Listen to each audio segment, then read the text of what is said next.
You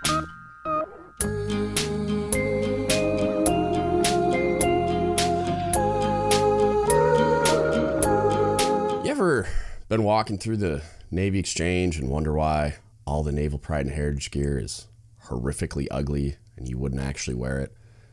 Have you ever wanted some really cool gear and you just don't know where to go? Well, I got you, fam. Go to dgutspodcast.com immediately. Get yourself some Naval Pride and Heritage gear you'll actually wear in public. We're working on new designs all the time, open to ideas. We're trying to create a brand that lets you display that pride, but doesn't make you cringe. Also, if you're willing to and you're able to, please go to patreon.com/dgutspodcast, pick one of the 5 tiers, and become a patron today. What's up, everybody? Let's spin some yarn. All right, so today I want to do we're going to get into another concepts, spin the yarn, I guess. I'm trying to do these short ones on specific concepts that I kind of wanted to deep dive on a little bit. Did one on rank, like 6 weeks ago, maybe. And it's kind of like a lot of them there's overlap, or they kind of dovetail very nicely into each other, but there's a lot of like mention of one when reading about or discussing the other. So with rank, like I'm going to do one on duty, but I have some stuff I want to finish processing. There's this one really big document I've had for a long time, and I forget who wrote it, but it's like a thesis for like a master's or a PhD on the concept of duty. And so today we're gonna be talking about loyalty, and it's particularly interesting to me because it's mentioned so much in the Chief universe. You know, it's something that they talk about a lot. It's part of the Chief Petty Officer's Creed about talking about loyalty, but then how loyalty must not be blind, even though you could argue that the culture is built around a lot of blind loyalty in practice. Not that they don't preach that, but I feel like there's kind of like an unspoken expectation a lot of the time. And that's very likely due to leadership competence, but that's not, well, I'll probably get to that in a bit, but it's something I wanted to explore as like just an idea. Like, what is it? How does it apply specifically within the context of the military and the Navy, chief's mess, leadership, generally on the enlisted and officer side? But like in its application, we kind of know that it shouldn't be blind for what feel like obvious reasons, but I'll discuss them. But then why shouldn't it be? And at what point are you able to abandon your previously like committed loyalty to whatever, to the organization, to the unit, to the Navy as a whole, to the country, whatever? At what point, it's kind of like if you're confronted with an unlawful order, it's your duty to disobey it, right? That concept could be and really should be understood to be you being loyal to the organization, to the core values, the creed, all the things that kind of, while I consider them lacking, the things that we do have to create a construct for who we are and what we do and our behavior in doing so. So,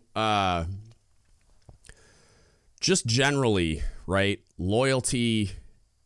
I'm not going to give you a fucking dictionary definition or anything like that. I'm not a big fan of those anyway, but there is going to be a dictionary definition in this podcast though, because fidelity, it was mentioned. So I went on a USNI research rabbit hole, journey, went down that rabbit hole looking for like how they used to talk about loyalty before modernity in the sense of like probably post, I don't know, the 80s maybe or 70s even. Like I wanted to see how they discussed and understood loyalty as a concept back in the day. And so I found some interesting articles on USNI.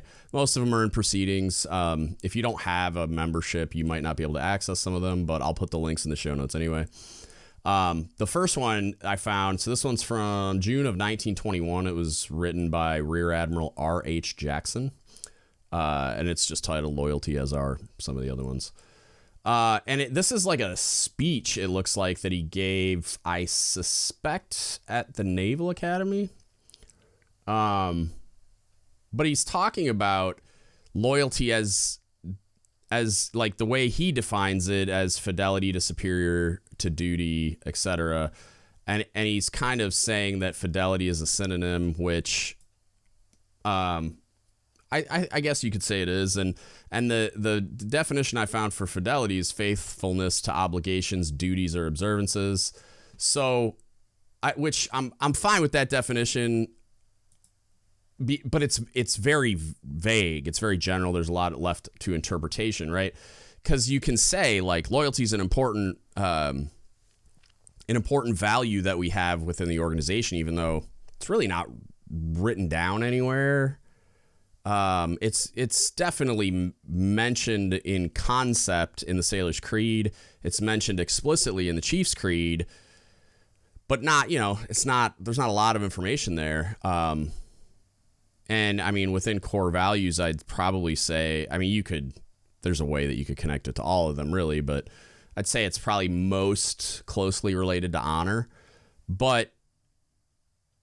And I think honor is a better word to be chosen if we're limiting ourselves to three core values, because honor kind of allows for the complex situations that can arise that would cause for your loyalty to look like you disobeying an unlawful order, right? So he talks in this article beyond the definitions, and I've noticed this as a theme through a lot of these articles, where it's almost like a perspective, like they have a blind spot for that exact conflict that arises. Though in the last article, I did find like a little mention of it that I'm then gonna elaborate on. But just talking about like loyalty connotes. I don't know if I'm saying that right. These were written a long time ago, so the language, the use of the English language is very different. Connotes, so I think it's like connotation, but like just a different like alliteration of that is connotes. I don't know if I'm saying it right though. Feeling or sentiment, strong or enthusiastic, accompanying a sense of allegiance. It begets action. It is faith with works. And then they go into more, like some of them almost get into like romantic style language, and some of the where it was almost like this zealotry, like it was too much, and it was basically somebody explaining this romantic, but I don't know, in my interpretation, naive understanding of loyalty as this thing where you just give your whole self to a cause, effectively blindly, and there's a lot of dangerous things to that. But it says, he's talking about, for everybody has heard of loyalty, most prize it, but few perceive it in its inmost spirit, what it really is, the heart of all virtues, the central duty among all duties, the link to duty is an important understanding, because it is your duty to disobey unlawful orders, and it's your duty to, and it says in loyalty is the fulfillment of the whole moral law, right? So if you think about it, like they're speaking in vague terms, and he's giving a speech, so it was meant to inspire and get like kind of an emotional response, I'm sure. But it even mentions again, like there's this line that says loyalty without self-control is impossible. So to me, that these things, even though I don't feel like they're stated as explicitly as I would like them to in present day language, but that, and he's not writing a policy document either. Again, this is like a speech he was giving. So the stating explicitly that like loyalty is incredibly important, right? However, blind loyalty, as we've mentioned, is bad for a lot of reasons. It allows somebody to get sucked up into a cult-like ideology where either their loyalty to a person or their loyalty to a cause of some kind becomes blind to the negative effects on themselves, on the organization, on all the people they're charged with leading and that they interact with and that the organization is charged with serving, etc. Right? Like, because like, and if you think about like the Chiefs mess, you could make an argument that the Chiefs mess to an extent has like functionally absolute power in the life of like an E4, right? Like in the life of a junior enlisted service member. Sure, there you can make all the arguments for there are mechanisms for that junior sailor to push back and report malfeasance and all those things, right? But a lot of the time, even if they leverage those mechanisms, it doesn't get adjudicated in a just manner for that person based on the circumstances. It doesn't make them feel like that it was justificated. Jesus, I'm like merging words in my mind. Adjudicated in a just manner, so they don't feel like it, and it may or may not have been actually, like, objectively. But then it's also like there's fear of reprisal. There's for the reason that it's functionally absolute power, even though it's technically not.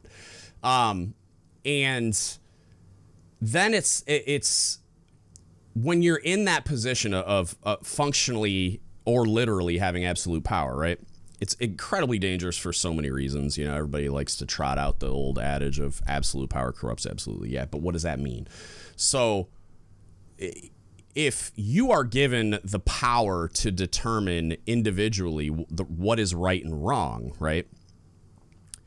You are by default, you have no control over this. If only you are given the power to decide what's right and wrong, then only your interpretation of what right and wrong look like is real. Like, everyone else doesn't get a vote. But what if you're wrong, right? It's like if you're given functionally absolute power and you begin wielding it to do what you believe is right, sounds good so far, right? But what if what you believe is right isn't right? Right? And there you could argue there's not even an objective measure of what is morally right, right? Or what is just literally right. Like, it changes from organization to organization, right? Like, I was listening to, I haven't finished it yet, but I was listening to one of the more recent Permission to Speak Freely episodes, and they were talking about a sailor. And the photo I got sent looked like it was doctored, but that's neither here nor there. There was a sailor that had like pink hair, like, and I'm talking like pink, like the pink on this can pink, like not like something that that's like a natural hair color or whatever, right? It's if you like the military, within the skin of the military, all the leadership roles that exist and the standards that we have in the uniform regs and everything, that like there's no way around it. That's wrong, right? But if you see her walking down the street as a civilian, there's nothing wrong with having pink hair, right? And then there's probably a country somewhere or a city or a place or whatever where her having pink hair would be like a death sentence. You know what I mean? So it's like, and that's just a really small, insignificant example of how the understanding of what's right and wrong can vary wildly. So if it can vary by whatever place or structure or society or culture or religion or whatever you find yourself in, whether you're actively participating or you're just there, like there's plenty of things like in the structure of our government that I passionately disagree with. And I'm not going to go down a politics rabbit hole. I'm just saying, like, as a citizen of this country, there's certain things you just got to suck up, you know? Like, I look at my retired LES, or I look at my, I have a job now, defense contracting stuff. And like, you look at the payroll stuff and all the taxes that come out and all the other stuff. And it's like, you see the jokes about like, I don't remember the government working 30% of my shift or whatever. But there's things like that where you're like, I disagree. Like, I don't agree with them taking that much money from me. I don't agree with lots of other things. But I find myself in this place as a citizen of this country, and while I do get a vote in local, state, federal elections, all that kind of stuff, if I'm in the minority on that topic, I get to just shut up and color, right? And I think that those things that are happening that I disagree with are wrong. But a whole shitload of other people don't think that those things are wrong and voted accordingly. And here we are, right? So if somebody had absolute power and they had a viewpoint that runs contrary to your own, and let's say for the sake of the thought experiment, runs contrary to the majority, right? To the vast, like, let's say like a 70-80% majority think that these people are insane, but they believe what they're doing is right, really truly believe they are doing like the right thing. And they're creating a world that is trending towards paradise. Right? If you really, really believe, not just like an ideological thing that you chose to subscribe to, but like in the fibers of your being, you believe this thing to be right, and everyone thinks you're wrong, like effectively, like the vast majority of people think you're wrong. Are you going to change just because those people, you see where I'm going with this? Like, maybe if you're open to criticism and feedback. But maybe, and I would argue that more commonly, like the more likely outcome is you're going to believe that you just need to go evangelize this. Wait till they hear it from me. And then if they don't, and I have this power, well, I'll just force them into the model and policy and whatever that I believe is going to lead to this like ideal outcome, this idyllic world for everyone to live in. Once I force them into this, then they'll believe. So because what I'm doing is right, what I believe is right, and I have the power to make them believe, baby, let's go. You see how quickly this can go off the rails? So if you have blind loyalty to an organization, think of all the horrible things, or people or whatever, all the horrible things that can go wrong there.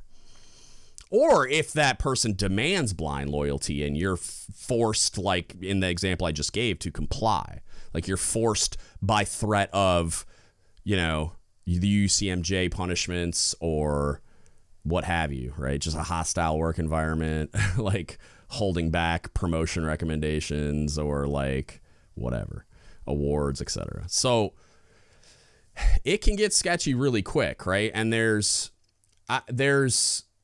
an argument to be made. So there was another thing that came up. I found an article on, let's see if I still got it up. Did I get rid of it? I think I closed it. So it was about Stuart Scheller. If you don't remember, back when the federal government made the decision to pull out of Afghanistan, and the withdrawal from Afghanistan, as I feel like almost all the listeners will know, like it didn't go well. We lost a bunch of Marines for what you could argue was no reason. Like if they had done the withdrawal correctly, I mean, they like there was obviously like there were good reasons. They were there trying to do their best to help these people. I mean, there's pictures of I forget the young lady's name. I want to say her first name was Nicole. She was one of the people that died. Like holding babies and just like talk, like it was like an Instagram post talking about how much she loved her job and like just the smile on her face, man. God, every time I see that picture, it just yanks on my heartstrings. But sorry, anyway, I just wanted to, like, it wasn't for nothing. Obviously, those people believed in what they were doing, and I'm sure if they were here to be asked, they would all do it again. But the point being, the withdrawal could have been handled much better, and there was a lot of people that vocally and passionately disagreed with it. Not all of them took to social media, but Lieutenant Colonel Scheller did. And at the time, he was the commanding officer of the Advanced Infantry Training School, which I think... I don't know if they call it the basic school or if that's like it's a Marine Corps leadership school for infantrymen. It's a big deal. It's something that I've heard about in the past. Jocko did like a thing on their training stuff and talked to there's a former Marine Corps pilot that's like one of his guys at Echelon Front and does podcast stuff with him sometimes. And they went through a lot of it, and it's really good stuff, and it's a really highly thought of school, and I would imagine that billet is like a prestigious, highly sought after billet that leads to career progression. Like, so it appears to me, at least, that at the time, Colonel Scheller was, on the path to being like full colonel, maybe even like brigadier general someday. But when the withdrawal happened, he passionately disagreed with it, and he voiced it, and he did so in his uniform, and he did so in a way that a lot of people thought was wildly inappropriate. It was by definition insubordinate, if nothing else. And I don't know, like, it's a very interesting case study for the where duty and loyalty kind of conflict, right? Where they almost contradict each other when you find a point like this where they come into contact and you're just looking at it like, okay, you're right. And that was what this article was making the argument of, like, that even the author agreed with Colonel Scheller's analysis, but did not agree with how he expressed his frustrations.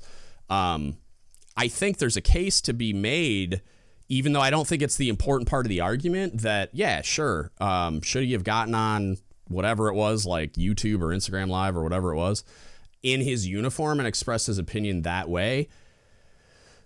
Maybe not. Like, maybe he should have contained his anger until he was able to resign his commission and then went off. But I don't, had he done that, he wouldn't have gotten the press he got, which may or may not have made the desired impact that he wanted. I haven't followed his work after that. I know he's got a book out and he's done a bunch of interviews, but it's, there's so much to consume in the world. I haven't gotten to that point yet.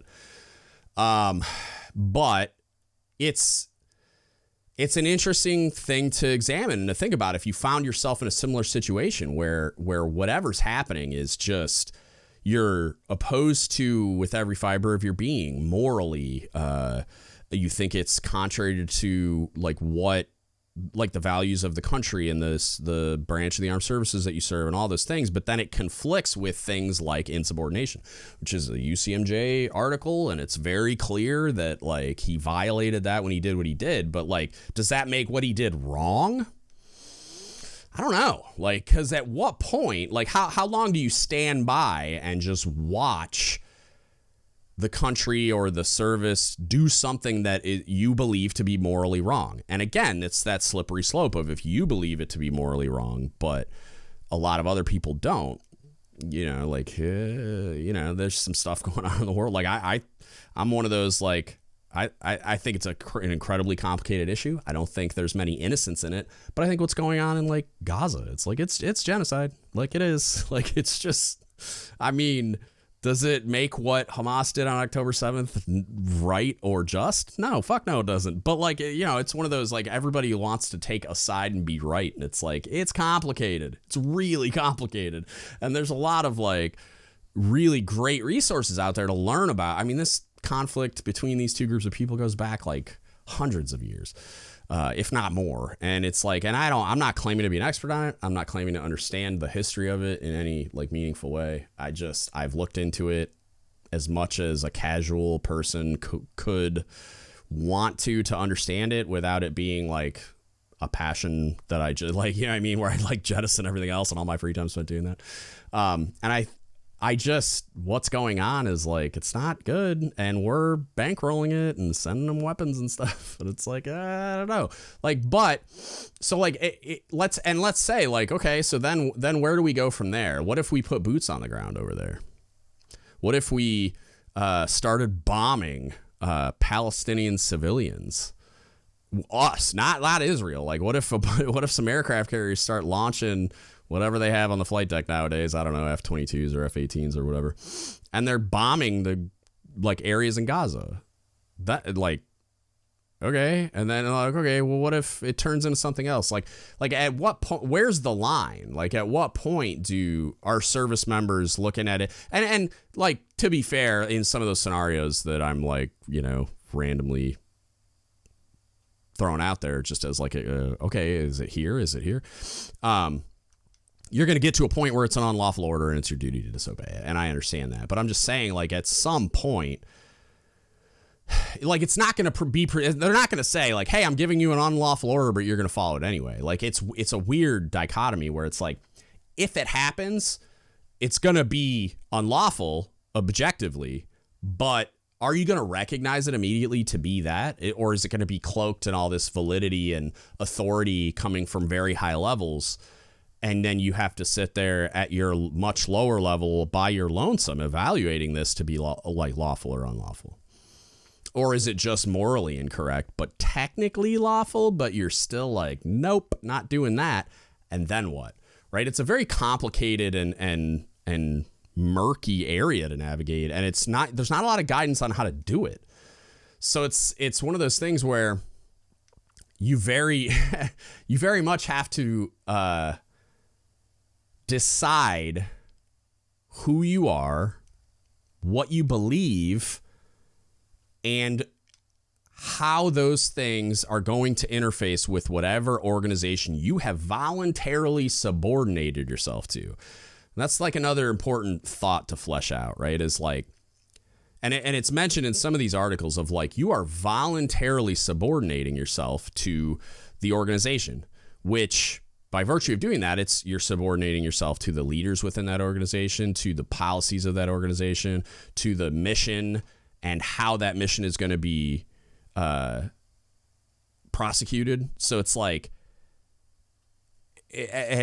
but there is a point at which either one, it's unlawful and you have a duty to disobey, or two, that they're going to stress your moral boundaries to a point, or your belief system to a point that you have to say no, right? But there will be consequences to you saying no. Like Colonel Scheller had to resign his commission and retire without a pension, which, I mean, he was, I want to say it like 19 years or something crazy, where he was super close to retirement timeline wise. But misconduct is effectively a waiver for all that kind of, like, okay, well, you don't get a pension because you're being separated for misconduct. And I don't remember how exactly he was separated and all that kind of stuff. I think he voluntarily resigned his commission and refused his pension and all that kind of stuff as kind of like a statement of how resolute he was in his position and how firmly he believed in what he was saying, and that he was willing to die on that hill, metaphorically. So the idea of you arriving at a place where it's not technically unlawful, but you feel in your judgment, like, for you to be able to live with yourself, that this thing is immoral or wrong and you just can't do it, then what? You have to decide, like, based on that belief system, if you just can't do it, what path do you then take? And I'm no expert on, like, the options, but there are options. There are conscientious objector status. There's, there might be a way that you can talk to your leadership about it and maybe remove yourself from a particular situation where,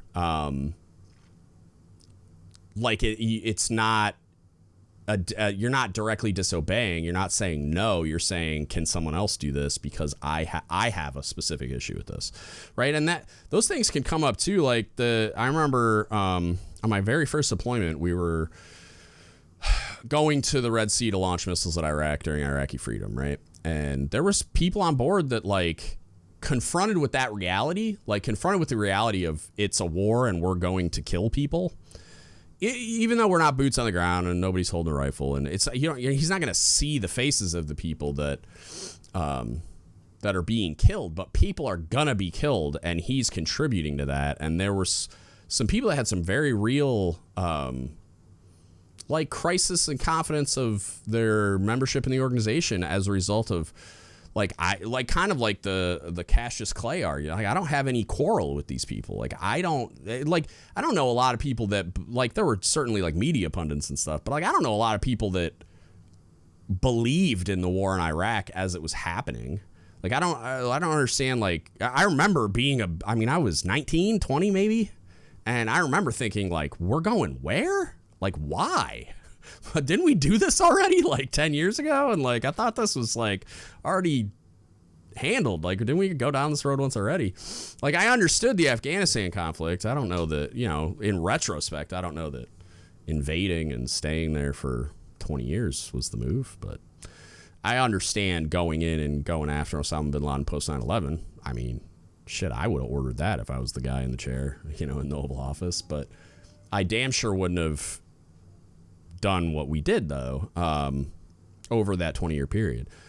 I would like to think, anyway. Who knows until you're in the chair. But as far as, like, Iraq went. I mean, I remember thinking that back then. Like, I was just confused. And I knew I didn't understand it well enough to like be on one side of it or the other, but I just didn't get it. I was like, what the hell are we going there for? Like, what did Iraq do? Like, why are we worried about that? And I remember the WMD talk, because when we didn't really have the kind of news that everybody else had, especially back then. Like, you ain't getting Facebook on a submarine ever, even to this day. I mean, unless you're at PD and you have good connectivity, but like even then, it's an OPSEC problem.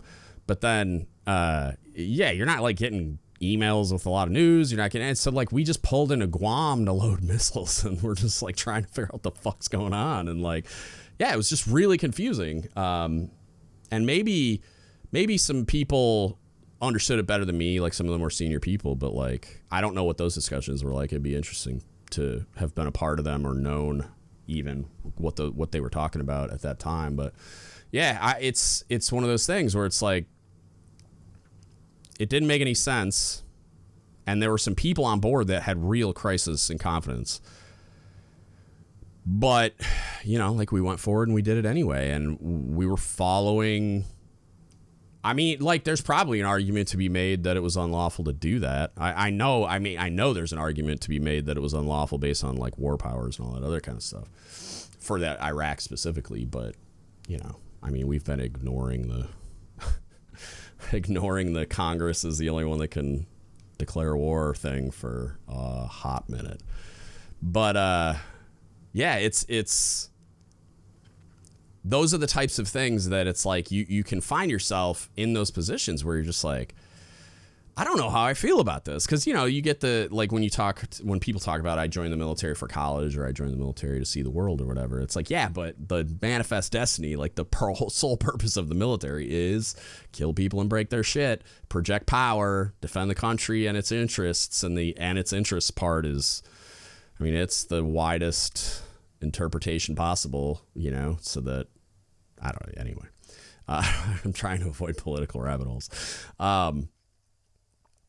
But when those things happen, the individual has to make a decision. Like, am I going to follow this order, or am I going to be loyal to this organization or this leader or whatever? Right. And think the more practical application of this in daily life is going to be when your chief tells you to do something, or when your LPO tells you to do something, or when you tell somebody to do something, and whatever is being told is outside the lines of what could be considered professional or appropriate or even lawful. And it happens, right? I mean, I remember in boot camp, one of my RDCs, he was a second-class electrician, and everybody was scared of this dude. He was really good at being the character, like I'm sure he's probably a nice guy outside of work, but like at the time we were all just terrified, culture shock, you're in boot camp, blah, blah, blah. And this dude came in one night when he was on duty, and the sentry was, he was doing something wrong, and the dude was barking at him, and he told him to run headfirst into a window. And he did it as a joke or something. Like he thought of it as like he was being facetious or something. He's playing this character, and he didn't think the recruit would actually do it. Well, turns out this kid thought he had to do whatever this dude said, ran headfirst into a window, fucked himself up, got stitches and all this other stuff. And the RDC got in trouble. I don't know exactly what happened to him, but he got in trouble. And mind you, this is 2002. So like, did he go to MAST? Probably not. But should he have? Maybe. I mean, I don't know all the details. I just remember hearing about it as a recruit. It's not like they told me everything. But yeah, and this kid did it, and it's like one of those things where it's like, as a recruit in boot camp, I mean, I would like to think that second class should have known better,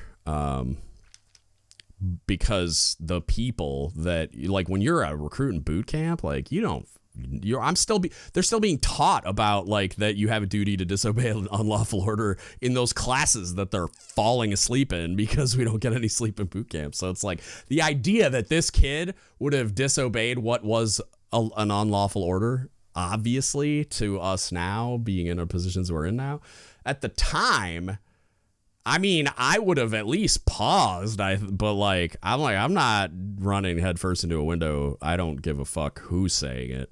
But everybody comes from a different background. Like, maybe he had like authoritarian parents, and he just was like, well, this is the authority figure, or maybe he was looking for a way out. You know what I mean? Like, I don't know. But yeah. So anyway, I'd like to think the second class knew better, but at the same time, the audience may not know better. Like, the person who's being told to do the thing that is either unlawful or immoral or both, it's like, you might not know. Like, you might not realize that it is. Like, you might not be able to recognize it for what it is, right? So I think that, like, you should do a study on your own of the UCMJ and the concept of what a lawful order is, what it looks like, what it sounds like. And it's not, wouldn't say it's that hard to do. I mean, like, I remember sitting in stalls in the head, and they would like have the UCMJ up there, and I would kind of read some stuff. And I've gone through a bunch of stuff. I've talked to legalmen, but this was all over the course of a career. And it just kind of, as it came up, I would learn more. But yeah, the idea of the conflict existing between your duty to do the thing and your loyalty to the organization being blind, like, those things conflict. Like, you're not going to have blind loyalty. It's a very dangerous thing, even when it's not objectively like wrong. It's not unlawful, but it's the wrong thing to do. And there's like the morally right and wrong and just right and wrong. And I feel like they can be very separate. Like, so I think I've talked about it on the podcast before, but there was this time where we were underway on nuclear power, doing the damn thing, and somebody recognized that we were overdue to do a particular drill. There was like a quarterly requirement or something like that, and based on our schedule and what we had been doing, we hadn't met it, right? And at the time, we were like, we had like back-to-back inspections and just these big evolutions that we had to do before deployment was over. And so, like, just everybody was being run ragged to like drill and kill, getting ready for ORS and do all this other stuff to get ready for, I think we did they called them TREs at the time, and then they changed it to CREs, but it's like a combat readiness evaluation, I think. And it used to be tactical readiness evaluation, but who knows? It's probably changed 3 times since I retired. But either way, that inspection, and like, we just had a lot going on. And there was, I think once we moored, we were doing another inspection for like the security stuff or something. I don't know. And so they were worried about this requirement not being met because we had the security inspection coming up. But it was one of those things where it's like, you know, like, you're never going to meet all the requirements all the time. It's just never going to happen. And as a result of like the world and the situation that's happening and the material condition of the ship and the rest level of the crew and just everything, like, there's not enough hours in the day ever. And reality gets a vote, right? Like, we have all these requirements, and nobody's talking to each other to see if all of these requirements can be met all the time, because it's just like, they just make these requirements, and then like, they make them ignorant to, or just not having went looking to see, like, okay, well, what are all the other requirements, and can a submarine crew manage to get all the things done? Like, no, they're just concerned about what's in their sphere of influence, and these are the things we have to get done, so go do it. So anyway, the crew was, I mean, nobody had gotten much sleep for about a week straight. I mean, it was rough sledding. And this thing came up, and everybody's freaking out. Oh my God, we have to do this security drill. And the whole chief's mess is like, you gotta be fucking kidding me. Like, the crew is exhausted. Nobody has gotten any sleep. And we were all on the same page of like, to the point that this is fucking dangerous, because during a security drill on a submarine, you're opening the small arms locker, issuing weapons with ammunition, even though like you're not supposed to load them. Like, you're not supposed to, and I think during the security drills, like, they issue you the ammunition, but you during an actual security violation, you would be loading the weapons while you're issuing them. And you just don't do that during a drill, if I recall correctly. But still, I mean, if you got ammo and you've got a weapon, there's a chance you're going to fuck that up. You know what I mean? So it's like, the crew's exhausted. We're going to open the small arms locker and hand weapons and ammunition to people, drill or not drill. Actually, I think we used rubber guns. So maybe that's not. But anyway, whatever. Like, the point is, people needed to sleep. And the reason why we thought it was dangerous was watch standing. Like, you're driving the submarine all the time. You're operating all these complex systems. You're keeping everybody safe by doing your job correctly, following the procedure, being alert, challenging things, being attentive to the tasks at hand and any anomalies and blah, blah, blah, right? And then there's maintenance on complicated equipment that's dangerous. You fuck up a tag out and then something's energized that's not supposed to be. You're getting shocked or you're getting eaten up by the piece of equipment because it's on, or who the fuck knows. So it's just fucking dangerous is my point. And the CO is like, nope, we're doing it, because he was more concerned about his career progression and how it would look to the outside world if during this inspection we took an unnecessary hit. Crew rest and morale be damned, right? And the whole Chiefs mess was united, including the CMC, about like, this is a fucking terrible idea. So we called the CO down into the Chiefs mess. And we said, hey, this is a fucking terrible idea.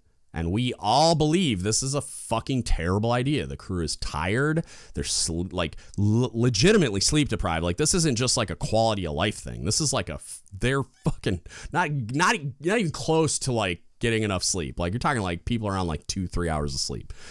It was ridiculous. And as a result of everything having been mismanaged up to that point, like, you just don't get to have this one. This is fucking crazy. Somebody's going to get hurt, or we're going to fuck the drill up, and that now instead of not meeting periodicity, you got like an incident report on your hands, if not an actual, like, we're medevacing somebody or something.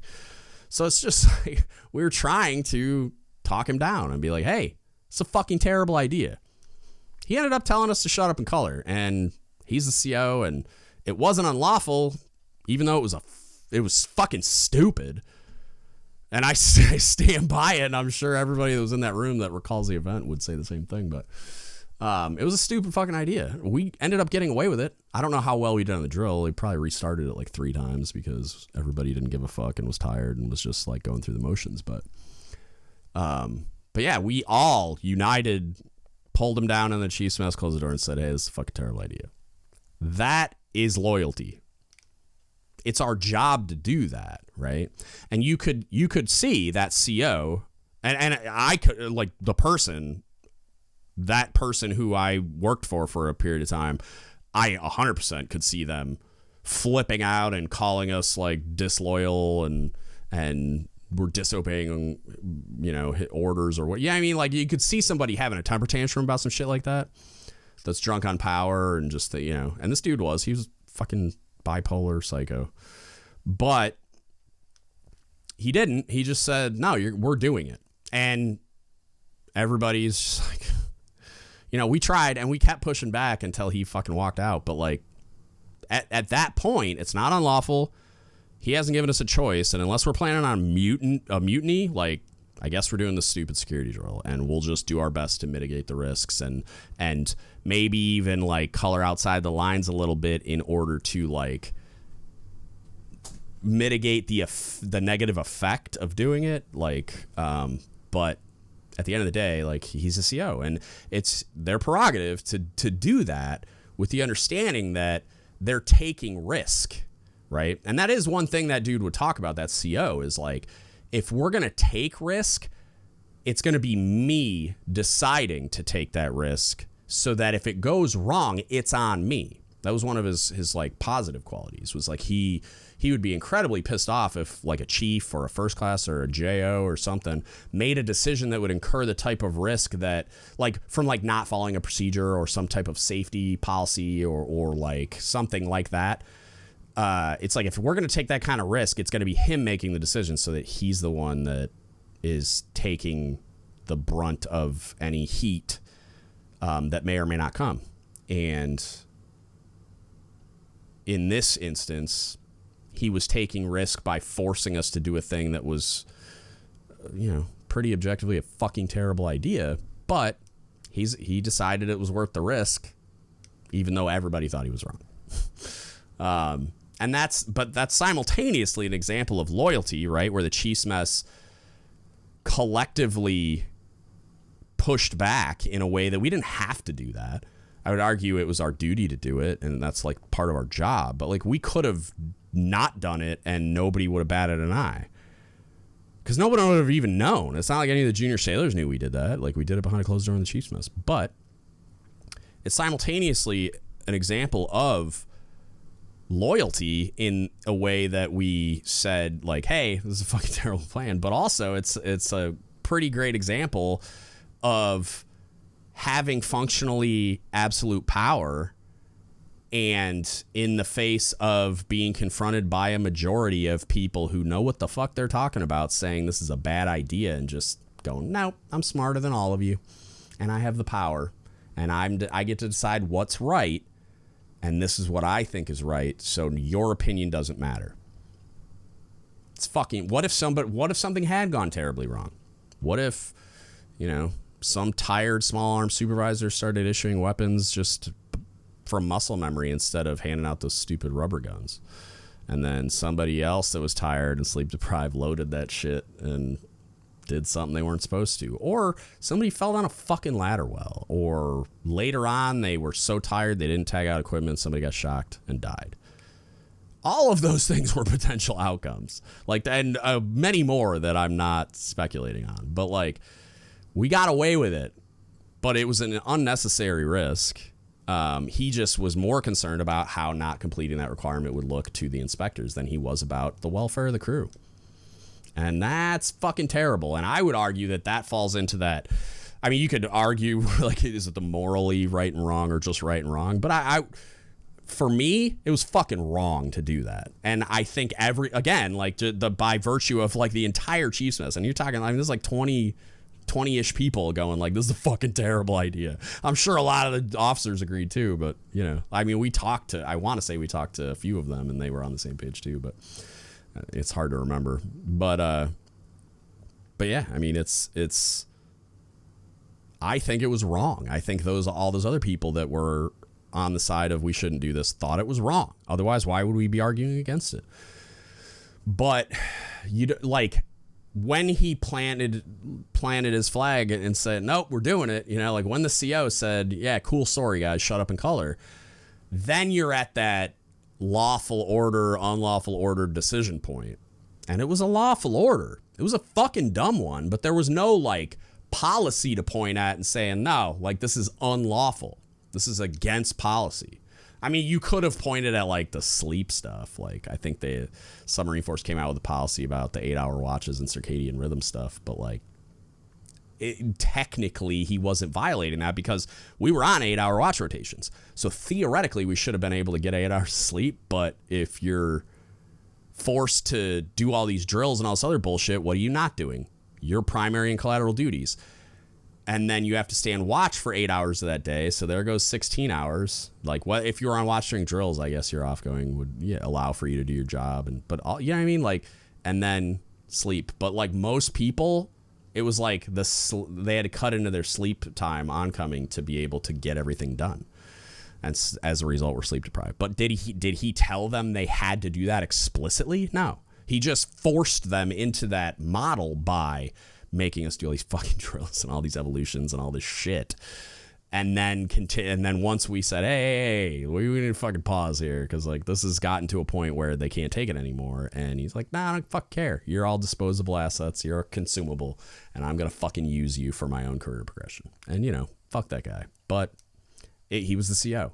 And so it was like you got to that decision point of lawful, unlawful. It's lawful, so it's my duty to obey it, even though you could, because then you get into like kind of the subjective quality of loyalty of like, I didn't fucking have a single modicum of loyalty to that piece of shit. But because of the organization being the way that it is, my voluntarily subordinating myself to the organization in its hierarchy and its policies, I had no choice but to do that thing. Right? But then like later on when he wants or needs something from anything from me being petty to like I know he was a Diet Coke addict. Like he liked cans of Diet Coke. And there was a time, and Oreos, big Oreo fan. There was a time where I would go out of my way to make sure we had those things on board the submarine, partially because I was just trying to be, you know, a good guy and take care of my CO. Irregardless, I fucking hate that. I might edit that out. Regardless, English, it's like a double negative. It's like, why you don't say irregardless, you say regardless. My bad. I'm mad at myself now. But regardless of whether or not I like the guy or not, you know, personally, like as a human, he is my commanding officer to a point until he destroyed it later on by his behavior. I have like kind of like a certain level of default loyalty to the person occupying that position because I believe it's the right thing to do and it's kind of my duty to do so. But I didn't have to make sure we had Oreos and Diet Coke on board for this dude, but I did that because I wanted to take care of my CO. I just think it's a thing I'm supposed to do, right?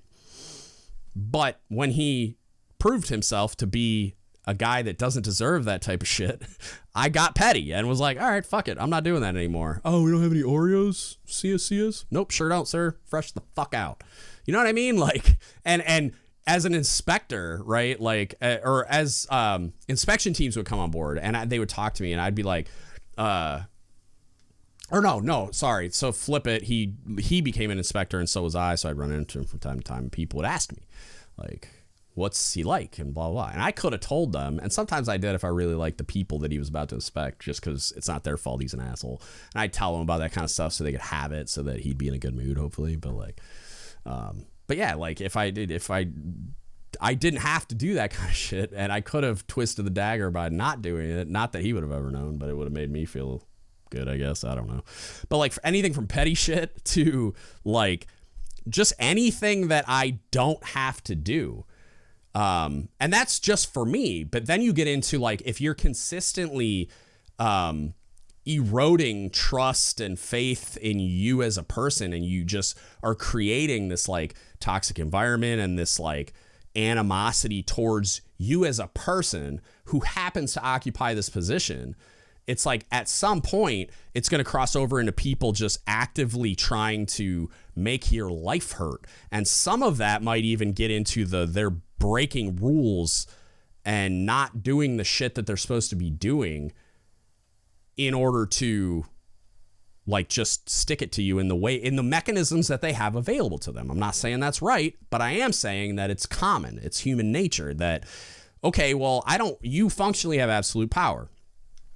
The formal mechanisms that exist, like an IG complaint or the Simeo survey or filing a grievance or whatever, you can make an argument that they're not very effective, right? I still encourage people to do those things because it's the mechanisms we have available, but you can argue that they're not very effective. So what is, and I think most junior sailors kind of have, if they're even aware of them, they have this attitude towards like, yeah, they're not going to give a shit.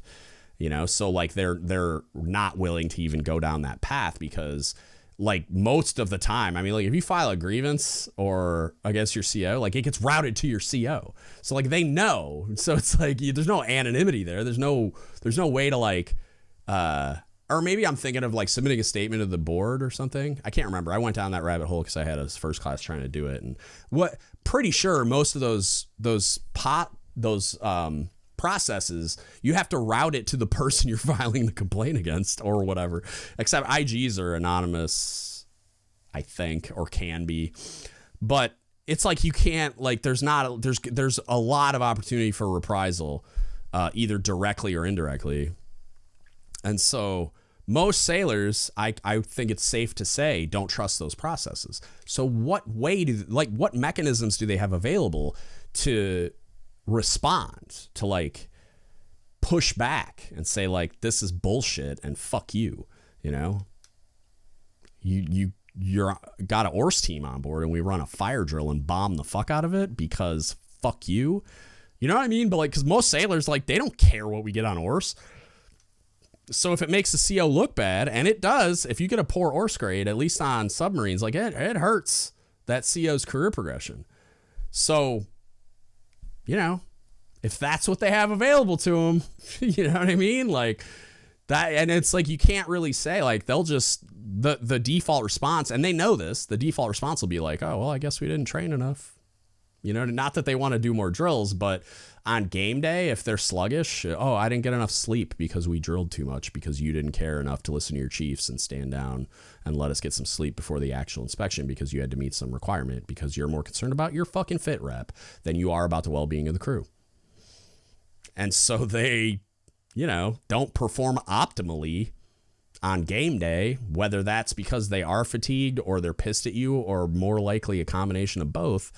You're not going to get their best. Why would you? You know what I mean? Like, why would you? Even if you're just like saying, okay, well, it's because they're sleep deprived. Like, yeah, of course they're not going to perform optimally because then their moods aren't great either because they're sleep deprived. But also, they know who's making these decisions.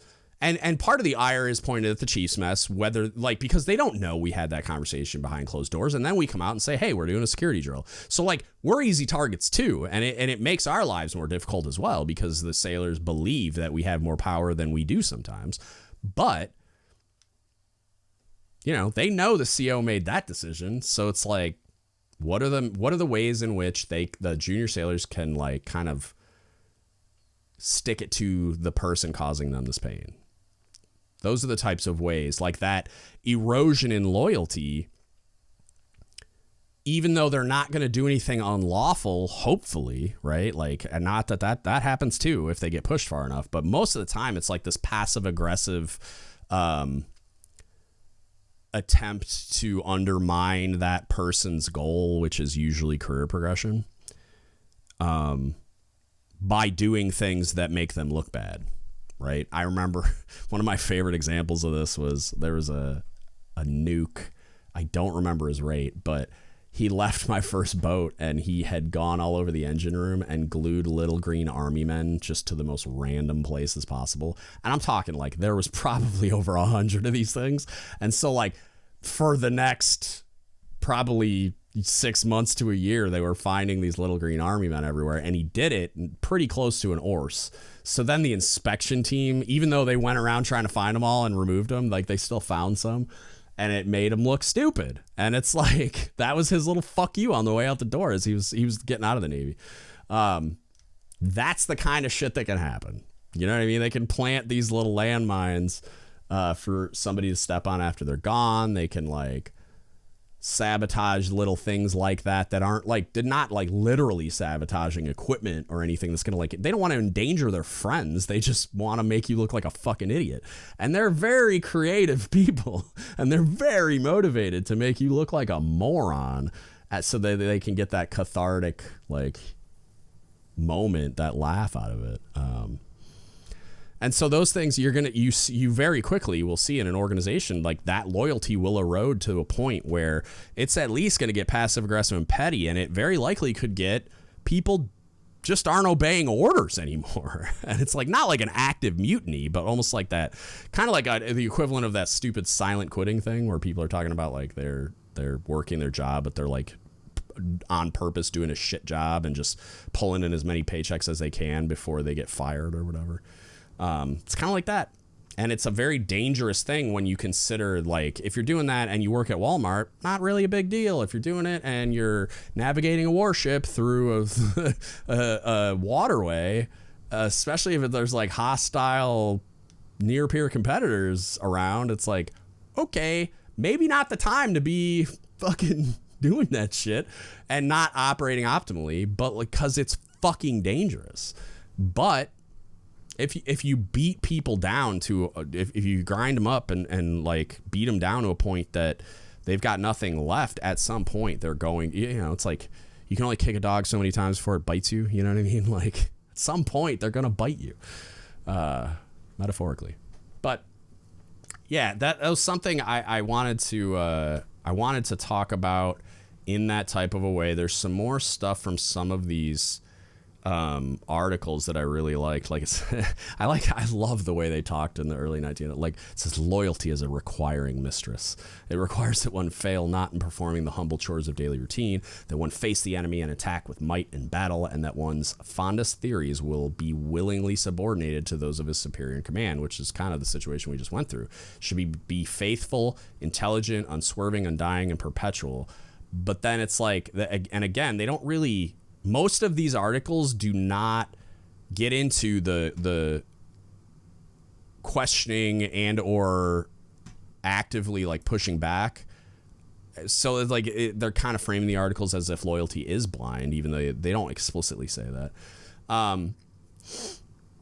But there's one. This one's kind of cool. It's talking about this one. Another phase of loyalty. This one it's called The Philosophy of Loyalty. It's from September 1931. This might have been, was this the one I was reading from before? The other guy was an admiral too. R.H. Jackson. Is this Art? Who is this? This is a different Rear Admiral F.B. Upham is the author. And again, September 1931 in proceedings. And it was talking, I'm just going to go down to, it's kind of a long article. I'm going to go down to this one paragraph. It's like halfway in here. Where'd it go? Oh, another phase of loyalty is that which is known as loyalty to the mission. Your subordinate may have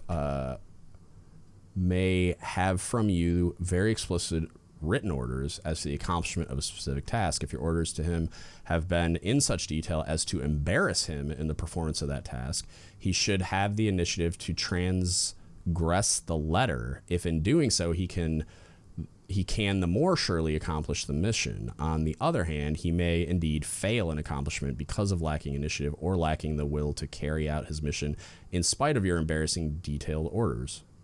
Lacking the will in such cases is indicative of a deficiency in loyalty to the mission primarily, and to you incidentally. Yours will have been an error in writing orders or instructions in too much detail, or just not doing it correctly, right? And he says, as I've indicated, your subordinate's loyalty should be primarily to the mission and to yourself only as his chief in carrying out the mission. So he's basically saying like your loyalty should be to the mission first, and then to the position that you hold, not the person, right? But then there are things you can do that will actively undermine that loyalty. So he's explaining that the loyalty will erode, right? And that's what I just went through is like the actions that you take have impacts positively, negatively, or inert, like neutral on that person's loyalty to the mission, to you in your position of authority, and to whatever else we're talking about, right? And you need to be very aware of those things as you're navigating your daily interactions with the people that work for you, with the people that you work for, with the way you comport yourself in the completion of your duties. It's like, it's a very real thing that happens that I feel like it gets conflated with trust a lot, and trust is a very important component of it. But trust is more you as the individual building that with the other individual. And as a result, hopefully, if more than one person's doing it in the organization and in the mission and everything else. But that like trust is like a precursor to loyalty, but it's a necessary ingredient, right? And then this is the closest I think I got to like somebody saying like blind loyalty is bad, essentially. So it says there is due here, however, a word of caution to the subordinate, lest he be carried too far with this idea of the initiative being permitted to transgress orders and instructions. Before he takes such action, he must realize that in doing so, he takes upon himself the burden of proving that such is the right thing to do in loyalty to the mission. And in any case, he's obliged again in all loyalty to take the first possible means of informing you of his departure from the written word. You will need this as information upon which to base decisions as to future action, since it may necessitate modification of your plan and of your instructions to other subordinates and even disciplinary action, right? And I mean, it goes on to talk about like loyalty to loyalty, which I think is kind of bizarre.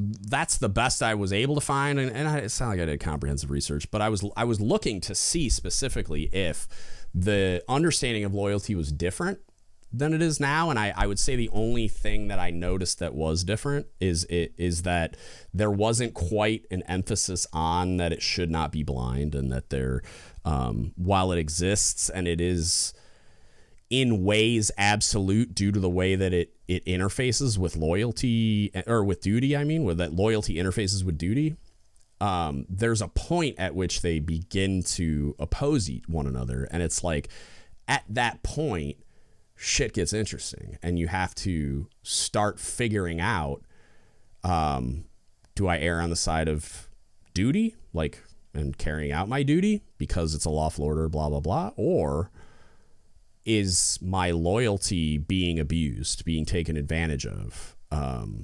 And am I at a place where I need to oppose it?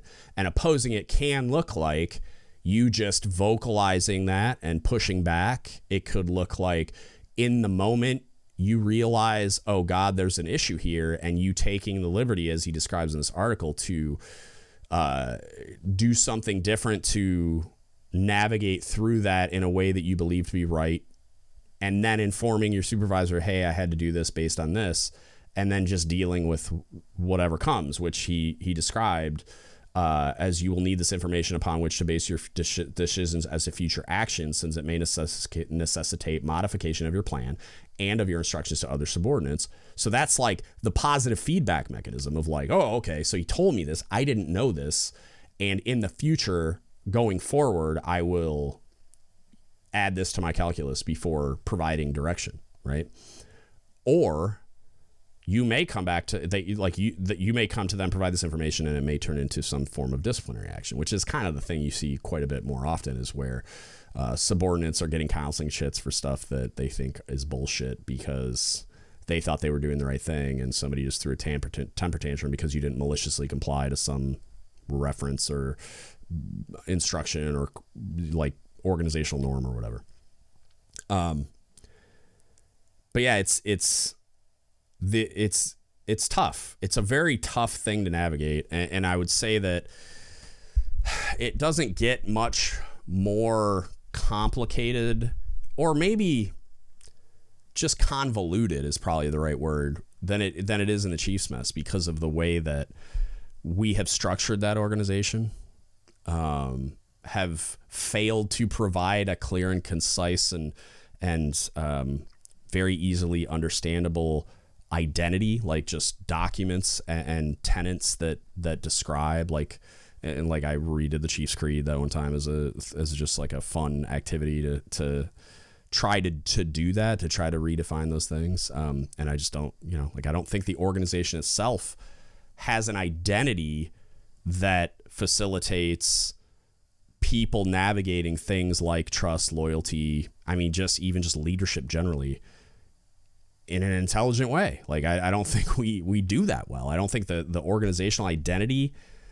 that we have built provides the individual participants in it with a clear identity and with the type of tools that are necessary to navigate these very complex situations and concepts. But I also don't think we spend almost any time properly educating people on these things. Like, one throwaway mention in the Chiefs Creed about loyalty not being blind is not enough. Like, it needs to be an education process where they have a really robust and detailed understanding of this incredibly complex and fraught issue. Like, it's fraught with potential for error on both sides of it. You know what I mean? On the organizational side, eroding loyalty, and on the person that's being loyalty because they voluntarily subordinated themselves to this hierarchy, whatever we're talking about. It's like on both sides of it, it's very easy, and I think we've covered what that would look like. It's very easy for people to find themselves on the wrong side of that interaction by doing the wrong thing, whether it's they're drunk on power and they make a bad choice because they're the one that gets to define what's good and right and moral, or on the other side of it, the person that is subject to that, whether it's that person doing it well or not, and navigating it incorrectly and finding themselves in hot water. It's like, it's tough. Yeah, loyalty is a weird one. And I'm going to wrap it up now and I'll summarize a little bit just with some commentary. But like, loyalty is a weird one because I always felt the fiercest loyalty to the people that I was charged with leading, right? And this was when I was in a proper leadership position on my first shore duties, probably the first time it happened, where I was leading a watch section and then became kind of like a pseudo LPO or like an ALPO or something. And then I went back to sea as a first class, was an LPO, then made chief kind of thing. But like prior to that, I mean, it was to my friends, like the people on the ship that I was friends with.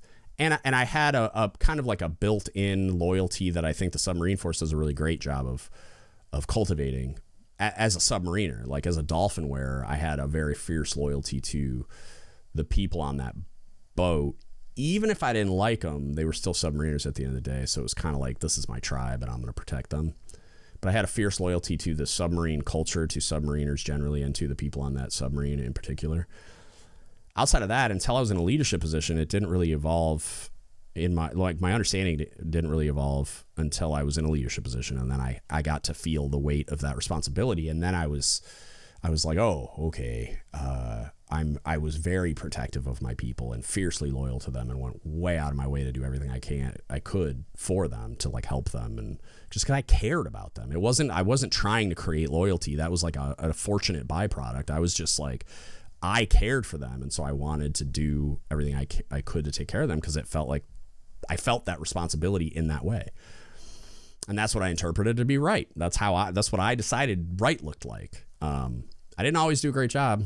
Trust me. Like, I mean, I've detailed quite a bit of it on the podcast, but that was where my loyalty was then. And then when I got back to a boat and made chief, it got weird because I didn't believe in the message. I didn't believe in the season as I was going through it. But I did understand to an extent, not to the extent I do now, but at the time I understood a little bit that I just didn't understand what was happening. And so eventually, because I kept being told that by chiefs, like, you'll get it later. It'll sink in later. You'll have a bunch of aha moments in your first year, blah, blah, blah. Like the same shit that chiefs tell all the selects. You'll understand later, even though it's kind of a catch-all excuse for we don't have a fucking plan. But that's another story for another time. And then when I was a boot chief that first year, I was I didn't believe in the structure of the organization yet. But I kind of looked at it that way, like, oh, well, it'll come probably. But then I was paying very close attention. I was asking a lot of questions, and I still had this like mechanism in me of where like I just wanted to do a good job. Like I wanted to be a good chief. So I was trying to look at the only examples I had available to me. And thank God at the time they were pretty fucking great, but there were some bad ones too. But the organization itself, I wasn't a big fan of. And then when I got to run the chief season at the end of that first gig as a chief, then it was like, oh, okay, I can affect this too. Now that I'm part of it, I have a voice, and I get to use it to teach new chiefs what right looks like, which I was still discovering for myself, but also like I felt a loyalty to the organization very much in how many of the listeners probably interpret it, in that I think there's a great potential for good that is being sabotaged by the way in which we have constructed our culture, the way in which we woefully neglect leadership development and education for the people that are already wearing anchors, and the way in which we indoctrinate new people into that organization. Like, I just think that, and it seems more acute nowadays. It probably isn't. It's probably just my perception because I'm no longer actively participating in it, but it seems to be even more acute nowadays as these very, very intelligent people are being selected and joining the mess. It's like when they're getting indoctrinated by people who are not as intelligent and competent as they are, and having sought out leadership resources like my podcast or like a bunch of books and other podcasts and even courses like the Foundry and all that kind of stuff at Enlisted Leadership Foundation, and even NLKLD, like that wasn't available to all those chiefs. That's only been available to this current generation of enlisted people. And there's a handful of young chiefs that have gone through that CPO LDC class, but, you know, not many in the grand scheme of things. And so like the junior people are a lot more competent, and it creates a friction as they're entering the mess of like, this is all bullshit. The emperor has no clothes. Like, you guys didn't even have a fucking plan. There's not enough leadership competence in this fucking room to indoctrinate one chief. You know what I mean? Like, and that all sounds really harsh. I stand behind it all, and it's not universal. There's certainly messes out there that are doing a great job, right? But they're the minority, and as people are being, and even the ones that I think are more competent, it's like they're still following a broken model, and that being just like the chief season.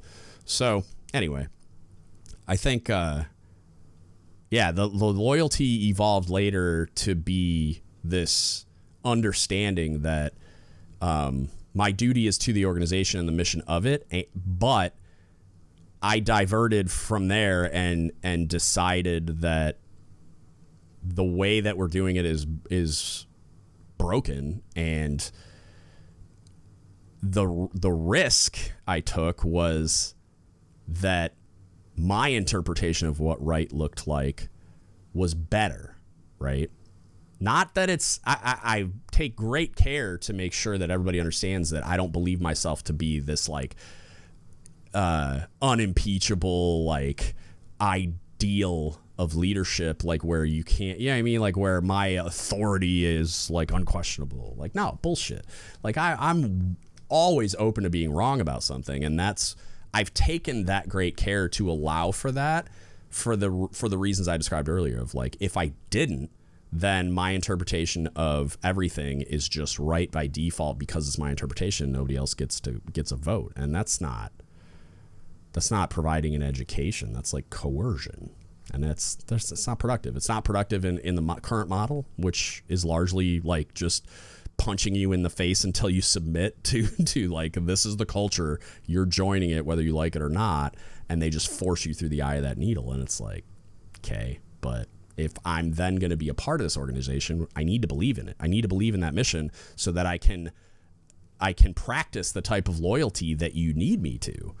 And in the absence of that, you're going to see the erosion of loyalty talked about in these articles, and you know, just by me as I've gone through this. So yeah, I'm going to wrap that up there. I like these ones because it's fun to kind of tease this out, and like, and part of it is me kind of exploring it as a thought exercise as I go through this. But then they're fun ideas to kind of analyze in the kind of detail I feel like they just aren't really, like, they're not discussed in this type of detail really anywhere. I mean, that I've encountered, and correct me if I'm wrong. I hope they're doing similar stuff in like LD courses and stuff, or maybe like based on where you find yourself in the course, these flavor of conversations pop up revolving around similar issues. But yeah, I'm going to do more of these. I have a lot of fun doing these. I think duty's up next, but I got some more research I got to do. And yeah, if you need anything from us, hit us up. dgutspodcast@gmail.com. You can Facebook message us, Don't Give Up the Shit Podcast. You can DM us on Instagram, Reddit, or Discord @DGUTSPodcast. If you want to support us, you can go to dgutspodcast.com. There's a donate button in the upper right-hand corner of the website, or you can click shop, and it'll take you to dgutsapparel.com. Get yourself some native pride and heritage gear you'll actually wear in public, stickers, and all kinds of other cool stuff. And then you can go to patreon.com/dgutspodcast, pick one of the 5 tiers, become a member today. It's as cheap as $5 a month. You know, you can afford to buy me a latte every month. Let's go. And then if you can't, which, you know, there's people out there that can, it's fine, or just don't want to. You can support us in other ways that don't cost any money, like share, subscribe, and review on all the platforms for all the things. So like subscribe on YouTube, consume the podcast that way. That'll get the numbers up so that we can get monetized someday, and that'll help pay the bills too. You can just review us on those things, share the podcast, tag your friends, follow us on social media, all the stuff, all the things. It all helps. If you share like the reels on your story, it gets exposure to your followers, that kind of stuff. It's all free. It's easy. And if you believe in the message, but you know, you're not to the point of opening your wallet yet, that's fine. I got it. I understand. That stuff all helps too, and we really, really appreciate it. And that's it. That's what I got for today. Thank you so much for listening, and don't give up the ship. Hey, shout out to all our level 5 patrons, Victoria Livingood, William McIver, and Mark Gallegos. To all our other patrons, we really appreciate your support. Helps to pay all the bills, expand the platform, and we couldn't do it without you. Thank you so much. Please hit the like button, drop a comment down below on what you thought, and subscribe to the channel.